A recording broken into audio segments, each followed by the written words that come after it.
साईं, आपने आग में हाथ डालकर उदी निकाली, आपका हाथ नहीं जला? राम जी की कृपा। साईं, आप तो इतने चमत्कार करते हैं, तो कोई चमत्कार करके मुझे अभी मेरे बेटे से क्यों नहीं मिलवा सकते? इतने साल उससे दूर रहा हूं, अब सब्र नहीं होता। मेरा उद्देश्य सिर्फ आप दोनों को मिलाना नहीं है, आप दोनों के बीच के मतभेद को खत्म करना भी है। इसी में सबकी भलाई है। मैं आपकी बात समझ रहा हूं साईं, लेकिन अपने मन को कैसे समझाऊं? मन तो सब्र नहीं कर सकता है ना। आप खाली बैठे हैं, इसलिए मन में ऐसे विचार आ रहे हैं। जब तक आपका बेटा नहीं मिलता, अपने आप को व्यस्त रखने के लिए आप कुछ काम क्यों नहीं कर लेते? कैसा काम साईं? पहले आप क्या करते थे? मेरी मिठाई की दुकान थी। क्या मिठाई आप खुद बनाते थे? पहले मैं खुद बनाता था, लेकिन जब मुनाफा होने लगा तो आदमी रख लिए। तो दोबारा मिठाई बनाना शुरू क्यों नहीं करते? रबड़ी बनाइए। रबड़ी? पता है साईं, मेरे हाथ की बनाई रबड़ी बहुत मशहूर थी। जब मैं खुद रबड़ी बनाता था तो दुकान में भीड़ लग जाती थी लोगों की। लेकिन रबड़ी बनाने के लिए सामान कहां से लाएं? कुछ तो मेरे झोले में मिल ही जाएगा, उसे आप इसमें खाली कर दीजिए।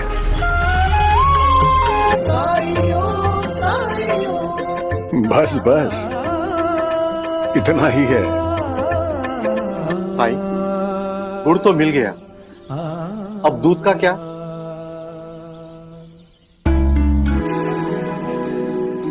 लीजिए, दूध देने के लिए गौमाता खुद चलकर आ गई। साईं,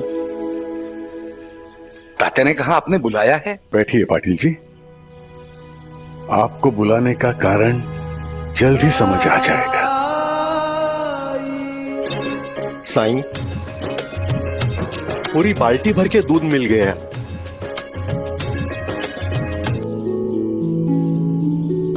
साईं, अब तक आपने बताया नहीं कि काम क्या है। थोड़ा सब्र कीजिए पाटिल जी। नहीं नहीं साईं, मुझे रुकने में कोई एतराज नहीं है।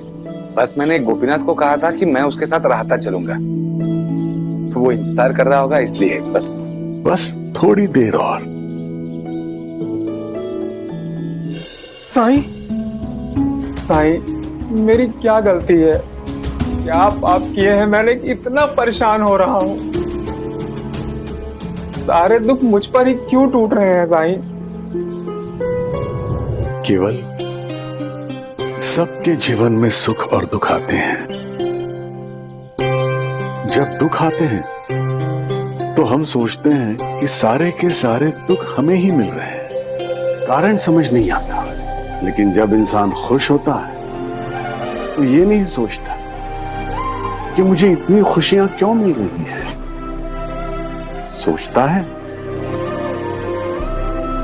कितने इंसान ऐसे हैं जो तकलीफ में ईश्वर से सवाल पूछते हैं, ईश्वर पे सवाल उठाते हैं, दुख से बाहर निकलने के लिए ध्यान, जप, तप सब करते हैं, लेकिन सुख में ईश्वर के प्रति आभार भी व्यक्त नहीं करते, क्योंकि वो अपने ही सुख में खोए होते हैं। तभी तो कबीरदास जी कहते हैं, दुख में सुमिरन सब करे, सुख में करे न कोई। जो सुख में सुमिरन करे तो दुख काहे को हो।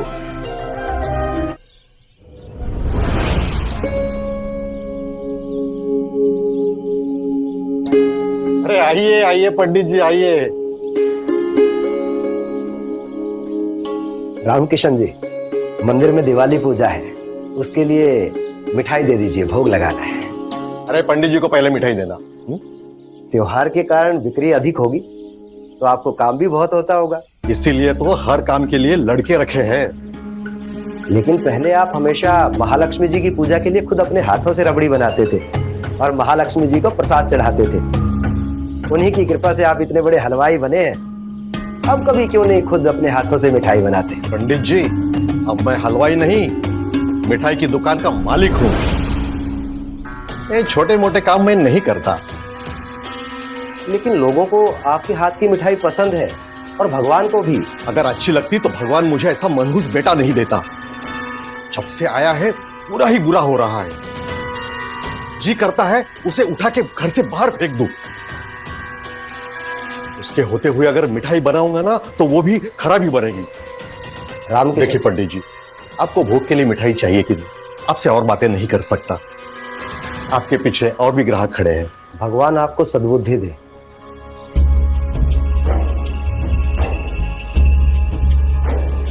तो औरों को मिठाई दे। अरे अरे, आप लोग कहां जा रहे हैं? मिठाई तो लेते जाइए। कितना इंतजार करें आपके मिठाई के लिए? एक आदमी रखा है आपने। आपसे तो ये भी नहीं होता कि जब ज्यादा ग्राहक हो तो खुद मिठाई दे दे। रहने दीजिए, हम कहीं दूसरी जगह से ले लेंगे। इससे बेटे का जिक्र किया, ग्राहक चले गए। पनौती कहीं का। कितना अंधा था मैं।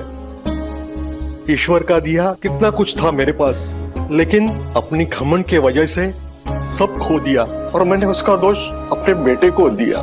ईश्वर को प्रसाद चढ़ाना भी बंद किया, तभी तो ईश्वर ने मेरे साथ ये सब किया। क्या आपको लगता है कि ईश्वर जिसने इस ब्रह्मांड की रचना की इतना तुच्छ है कि प्रसाद ना चढ़ाने के लिए आपको सजा देगा? हमारे साथ जो भी होता है हमारे कर्मों का फल है। इसके लिए कोई और नहीं, हम खुद जिम्मेदार होते हैं। आपकी तकलीफ आपके व्यवहार के कारण शुरू हुई रामकृष्ण जी।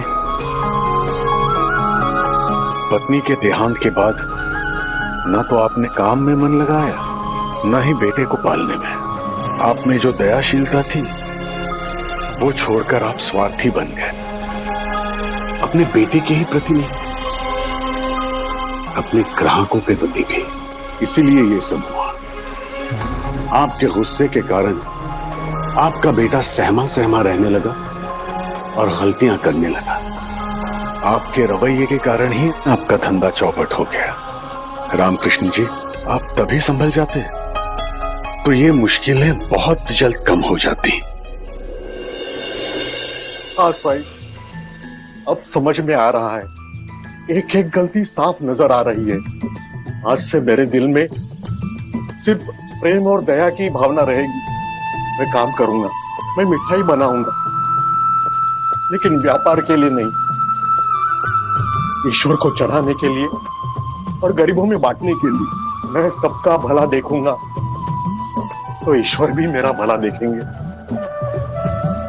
मैंने तो ऐसा कुछ भी नहीं किया, बल्कि अपने सपने को अपने आई बाबा के खातिर कुर्बान कर दिया। इसीलिए तो तुम्हारे यहाँ आने से पहले ही तुम्हारे लिए सहायता पहुंच गई।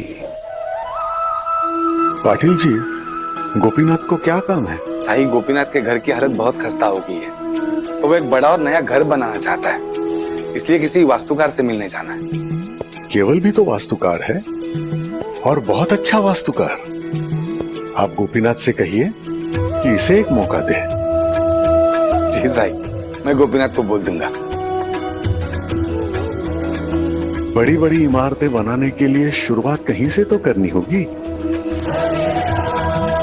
क्या गोपीनाथ जी कुछ पैसों का अग्रिम भुगतान कर सकते हैं? क्यों नहीं केवल, मुझे तो स्वयं गोपीनाथ ने कहा था कि जिस किसी को वो ये काम देगा उसको वो 200 रुपया पेशगी देगा। आपका बहुत बहुत शुक्रिया साईं। राम जी भला करें।